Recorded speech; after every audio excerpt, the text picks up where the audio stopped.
میرے عزیز، کچھ لوگ ایسے ہیں جن سے عذاب قبر ہوگا ہی نہیں۔ میرے رسول کریم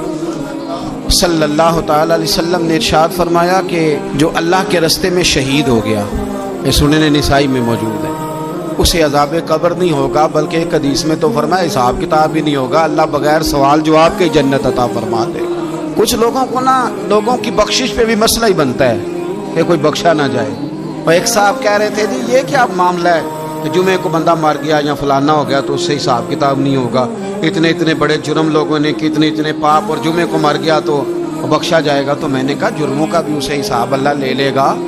لیکن میاں حساب کتاب کی ڈیوٹی نہ اللہ کی ہے تو بہتر یہ ہے کہ اسی کے ہاتھ میں رہے، تو نہ اپنے ہاتھ میں لینے کی کوشش کر۔ سنن ترمذی کی حدیث۔ ہمیں پتہ نہیں کیا مصیبت ہے، ہمیں پتہ نہیں کیا مسئلہ ہے۔ ایک جنازے سے میں نکلا، آپ یقین کریں کبھی کبھی کلیجہ پھٹ جاتا ہے۔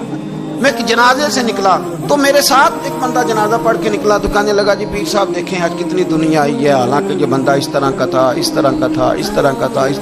میں نے اسے کہا یار تجھے تو فکر ہی لگ گئی ہے کہ جنت میں چلا ہی نہ جائے، تو اس طرح کرنا جنت کے دروازے کے سامنے کھڑے ہو جانا ڈنڈا لے کے کہ میں نے نہیں جانے دینا۔ شرم آنی چاہیے ہمیں۔ اللہ فرماتے ہیں جنت اتنی چوڑی ہے جتنے زمین و آسمان، اس کی چوڑائی زمین اور آسمان کے برابر ہے، تو ہم تو اپنے علاوہ کسی کو جانے نہیں دینا چاہتے جنت میں۔ اور بس کریں،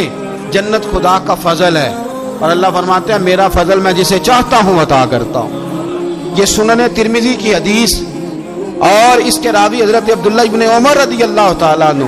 نبی پاک علیہ السلام نے فرمایا جو مسلمان جمعے کے دن یا جمعے کی رات کو فوت ہو، اس کو اللہ تعالیٰ قبر کی آزمائش سے محفوظ رکھتا ہے۔ جو جمعے کی رات فوت ہو جائے یا جمعے والے، یعنی جمعے رات اور جمعے کی درمیانی رات چلا جائے یا جمعے والے، تو اللہ اسے عذاب قبر سے۔ تو میرے عزیز، جو بندہ شہید ہو اس سے عذاب قبر نہیں ہوتا، جو آدمی جمعے کے دن یا جمعے کی رات چلا جائے اسے بھی عذاب قبر نہیں ہوتا۔ اور میرے رسول کریم صلی اللہ تعالی علیہ وسلم نے فرمایا جو بندہ ایک دن اور ایک رات، یہ حدیث صحیح مسلم میں، سنن ترمذی میں، مصنف عبدالرزاق میں موجود ہے، ایک دن اور ایک رات اللہ کی رضا کے لیے اسلامی سرحد پہ پہرا دے۔ میں اور آپ سوئے ہوئے ہیں، لیکن وہ لوگ جو فوجی بارڈروں پہ کھڑے ہیں، دیکھو مدینے والے محبوب کس کس پہ کرم فرماتے ہیں۔ ساری عمر نہیں، 24-25 سال کی سروس نہیں، فرمایا ایک دن اور ایک رات اللہ کی رضا کے لیے جو اسلامی سرحد پر پہرا دے، مسلمانوں کو کافروں سے بچائے،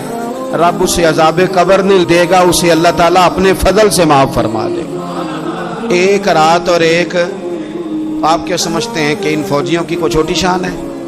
ان کا کوئی چھوٹا مرتبہ ہے؟ ایک دن اور ایک رات اگر یہ پہرا دیں تو اللہ انہیں اتنا انعام عطا کرتا ہے۔ اسی طرح سن لو، یہ ذرا غور سے سننا، ابن ماجہ کی حدیث، اور اس کے علاوہ مسند ابو یعلا میں موجود حدیث کے راوی حضرت ابو ہریرہ رضی اللہ تعالی عنہ، حضور صلی اللہ تعالی علیہ وسلم نے فرمایا جو شخص بیماری سے فوت ہوا، قربان جاؤں میرے محبوب نے بیماری کا نام ہی نہیں لیا، فرمایا کوئی بھی بیماری ہو، فرمایا جو آدمی بیماری سے فوت ہوا اللہ اسے شہادت کی موت عطا فرمائے گا، اور وہ عذاب قبر سے اور قبر کے امتحان سے بھی محفوظ رہے گا، اور حضور فرماتے ہیں اس کو صبح اور شام جنت کے باغوں میں سے رزق دیا جائے گا۔ جو کسی بھی بیماری سے مرا، یہ لوگ بیماری سے مر رہے ہیں تو لوگوں نے اچھوت سمجھ رہے ہیں، اچھوت، یہ اچھوت نہیں ہے، اس لیے کہ لوارث نہیں، یہ خدا رسول کے ماننے والے ہیں، تم انہیں اچھوت کہہ رہے ہو، اور مدینے والے رسول انہیں شہید فرما رہے ہیں۔ حضور نے فرمایا جو بیماری سے مرے شہید ہے، وہ قبر کے عذاب سے محفوظ رہے گا اور جنت کے باغوں میں سے اللہ رزق دے گا۔ لوگ کہتے ہیں دیکھو جی بڑا تانگ ہو کے دنیا سے گیا ہے، تو اس بندے کو بھی عذاب قبر نہیں ہوتا۔ اسی طرح جو بندہ سورہ ملک پڑھتا ہے، سنن ترمذی میں حضرت ابن عباس سے روایت ہے